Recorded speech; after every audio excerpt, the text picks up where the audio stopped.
Juni 14. Jumamosi. Mwaka wa 2025. Kwa nini ni lazima uhubiri Injili?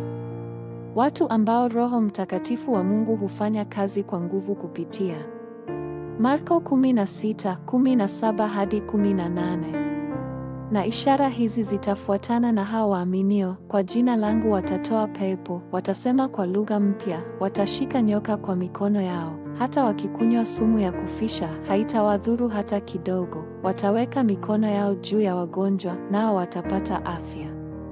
Mungu anaonyesha upendo wake kupitia matendo rahisi ya kushiriki Injili. Ikiwa hivyo ndivyo, basi kuna mambo ambayo ninyi, remnant, lazima uyaelewa ipasavyo. Kwanza, lazima ujue sababu kwa nini ni lazima uhubiri Injili. Uinjilisti ni njia ya siri ya nguvu za Mungu kuanzishwa.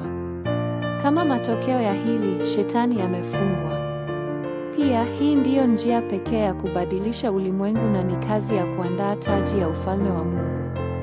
Watu wengi wanakabiliwa na majanga kwa sababu hawajui Injili hii. Wewe ni kiumbe kipya na ndiye ambaye utaleta amani kwa watu wengi kupitia Kristo.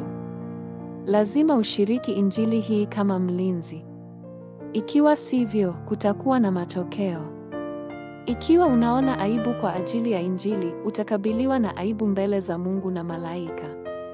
Pili, Yesu alisema kwamba ikiwa umejazwa na Roho Mtakatifu pekee, basi utakuwa shahidi wa Kristo. Pia, Mungu atakuwa pamoja nawe daima kwa uwezo wa kiti cha enzi cha milele. Yesu aliahidi kwamba atafanya kazi juu ya wale wanaohubiri Injili.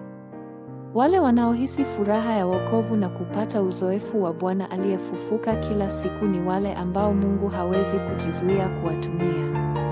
Lazima muwe remnant wanaonena juu ya Kristo pekee hata kama haikufaidi wewe. Ni kwa sababu Mungu ndiye anayeona mioyo ya wale unaowahubiria.